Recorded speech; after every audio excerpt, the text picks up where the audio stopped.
ఇబ్రహీంపట్నంలో NDA కూటమి ప్రభుత్వం అధికారంలోకి వచ్చిన తర్వాత టీడీపీ నేతలు ఇసుకను యథేచ్ఛగా దోచుకుంటున్నారని అంటున్నారు. మండల పరిధిలోని దాములూరు, కొటికలపూడి, మూలపాడు గ్రామాల్లో కృష్ణానది నుంచి ఇసుకను తోడిస్తున్నారు. కృష్ణానదికి వరదలు రాకముందు 1-2 ట్రాక్టర్లతో ఇసుక అక్రమ రవాణా సాగించగా పోలీసులు పట్టుకుని కేసులు నమోదు చేశారు. వరదలు వచ్చి తగ్గిన తర్వాత ఆయా గ్రామాల్లో మేట వేసిన ఇసుకను ట్రాక్టర్ల ద్వారా వివిధ ప్రాంతాలకు రవాణా చేస్తున్నారని అంటున్నారు.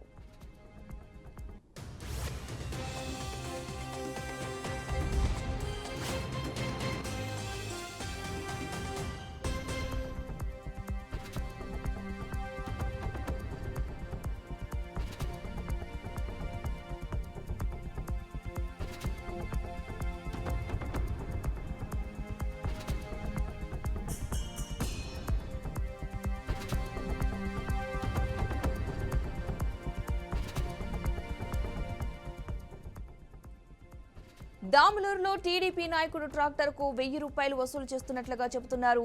ట్రాక్టర్ ఎక్కడి నుంచి వచ్చినా ఆ నాయకుడికి డబ్బు చెల్లించాలంటున్నారు. డబ్బు చెల్లిస్తేనే ట్రాక్టర్ కు రైట్ చెబుతారని అంటున్నారు. అంతా ఆ నాయకుడి కనుసన్నల్లోని ఇసుక అక్రమ రవాణా యథేచ్ఛగా సాగిపోతుందని ఆరోపిస్తున్నారు. ఆ నాయకుడు జేబులు నింపుకుంటున్నట్లుగా ఆరోపిస్తున్నారు. రాత్రి వేళల్లో సుమారు 100 ట్రాక్టర్ల ఇసుకను అక్రమంగా తరలిపోతుందని వాపోతున్నారు. ఒక్కో ట్రాక్టర్ 1000 చొప్పున రోజుకు 1,00,000 విలువైన 100 ట్రాక్టర్లకు ఇసుకనైతే దోచేస్తున్నట్టుగా తెలుస్తోంది. ఇక్కడ నుంచి చుట్టుపక్కల ప్రాంతాలతో పాటు హైదరాబాద్ తరలి వెళ్లిపోతున్నట్లుగా సమాచారం. ఇక బయటకు వచ్చిన ట్రాక్టర్ ఇసుక 5,000 పలుకుతోంది. అంటే రోజుకు 5 లక్షల విలువైన ఇసుకను తరలించి టీడీపీ నేతలు సొమ్ము చేసుకుంటున్నారని ఆరోపణలు వెలువెత్తుతున్నాయి. ఇంత జరుగుతున్న రెవెన్యూ మరియు గనులు, భూగర్భ శాఖ అధికారులు కన్నెత్తి చూడటం లేదని వాపోతున్నారు.